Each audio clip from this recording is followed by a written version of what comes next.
boys and girls. This week we are learning about coordinate planes. Now what you see here is graphing paper. You may have some of this at home. If not, that's fine. You can very easily make your own if you would like. All it is horizontal lines and vertical lines that grid the whole paper. Okay, so let's get started. So what is a coordinate plane? A coordinate plane is when you have an x-axis, which just goes from left to right, basically a number line, and this is the x-axis,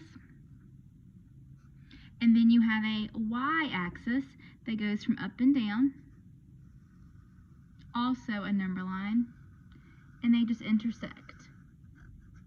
So this is your y-axis. I have a little trick for remembering which one's y and which one's x.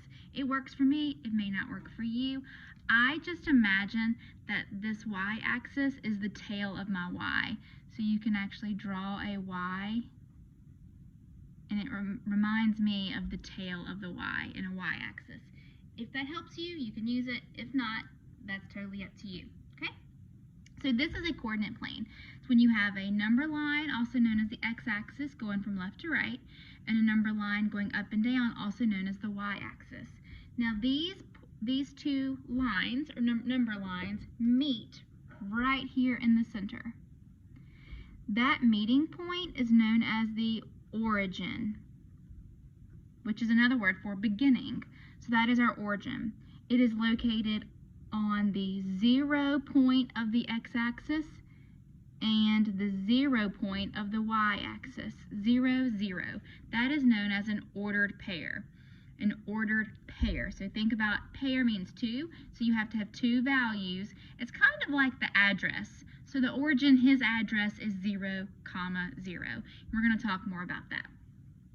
Now if you see, our coordinate plane is broken up into 4 chunks. Each chunk is called a quadrant.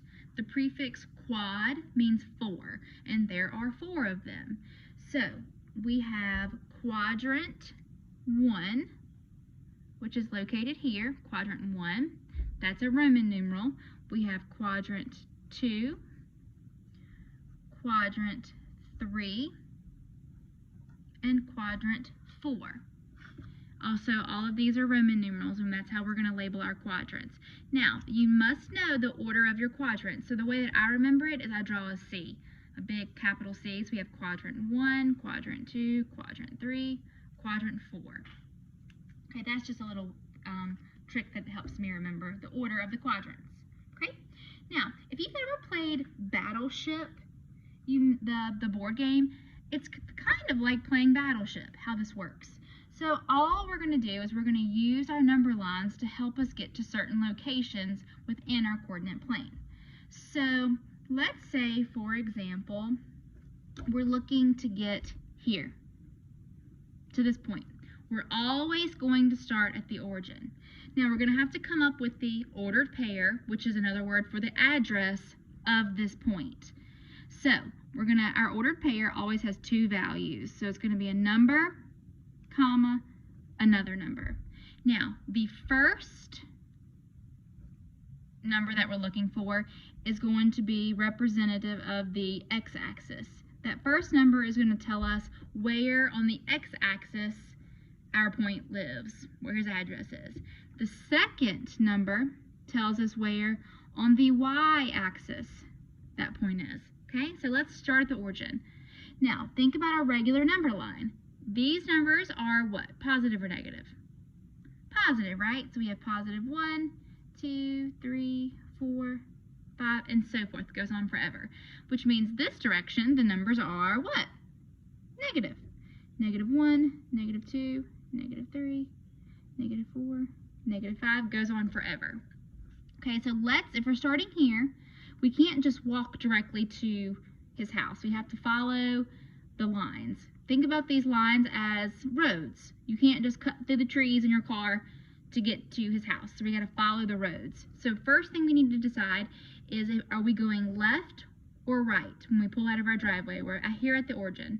We need to go left, right? Which are negative. So we're going to go traveling on the roads, -1, -2, -3, -4, -5, -6, -7.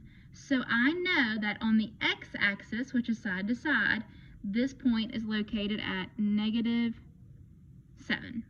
Okay, so here I am. Now, sticking with the roads, I need to decide where he is on the y-axis. This is our y-axis. Now, when you move up, do you think those values are positive or negative? Up. Up is positive, right? So 1, 2, 3, 4, 5, 6, 7, 8. And if you moved down, those values are negative. -1, -2, -3, -4, -5, and it goes on forever. Okay, so am I going up or down to get to my point? I'm going up, right? So I know that my y-axis value is going to be positive. So traveling on that road, so I just went over here to -7. Now I'm going to go 1, 2, 3, 4, 5, 6, 7, a +7. And there we are. So this point is located at the ordered pair -7, +7, and he is located in the second quadrant. Okay, let's do another one. Let's go right here. Okay, let's figure out this ordered pair. Remember, he's going to have two numbers, one number, comma, another number. The first part of his address is his x value, and the second is the y value. Okay, we're always starting at the origin. So the first thing I need to decide, am I going left or right? I'm going right, which is positive. +1, +2, +3, +4, +5. Okay, now traveling on the roads, you can't just cut across. Am I going up or down? I'm going down, which is going to be negative, so -1, -2, and -3. So that is the ordered pair for that particular spot, for that point. Okay, now I'm going to throw a curveball at you. Let's go right here. Okay, remember, two numbers to his address. Always, you have to have two numbers in your address, which is your ordered pair. Pair means two, so you have to have two. So if my first value is my x, my second is my y, starting at my origin, I'm going to go over 1, 2, 3, 4, 5, 6, 7, 8. Now, on the y-axis, where is that point on the y-axis? He's on 0, right? So his address is actually 8, 0. Whenever you have an ordered pair like this, and one of the values is a 0. So in this case, because his y value is a 0, I know this point is going to be located on the x-axis. Do you see what I mean by on the x-axis? He is physically sitting on that main line. So if any value where the y is 0, I know that he's going to be on the x-axis because he didn't have a chance. Because the y was 0, he didn't have a chance to move up or down. So he's sitting on the x-axis. Now let's go here. Okay, let's look at his address. Two values. Remember, you have your x and then your y. Now, am I moving left or right? I'm not moving either, am I? He doesn't move across the x-axis. So his x is 0. But he does move 1, 2, 3, 4, 5, 6 positive in your y. So because his x is a 0, he's located on the y-axis. Okay? So I'm going to kind of give you some hints. Now, each quadrant has very, very specific, whether they're positive or negative. It's very specific. So to be located in quadrant 1, you have to move in which direction? Positive on your x. You have to. Because if you move negative on your x-axis, you'd automatically be this direction. To be located in quadrant 1, you have to move positive on your x and also positive on your y. So any ordered pair located in quadrant 1 is going to be two positives, always. Okay? Now, if I wanted to give a set of rules for quadrant 2, on the x-axis, the value must be negative. Must be. Otherwise, if it's positive, I'm moving this direction. So it's got to be negative to get me over here, and then positive to get me into quadrant 2. So quadrant 2 will always have a negative followed by a positive. Okay, let's try quadrant 3. You must move over negative on your x-axis, but then you must also move negative on your y-axis, so both values will be negative. So I kind of remember it as the two, they're across from each other, both positives, both negatives. And then over here, you must move positive first. Then you must go down, which is negative, to get into quadrant 4.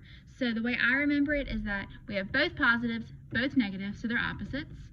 And then for quadrant 2 and 4, they're opposites as well. Negative and a positive, positive and a negative, so they are opposites. So this is kind of a quick summary of our coordinate plane lesson. Let me know if you have any questions whatsoever.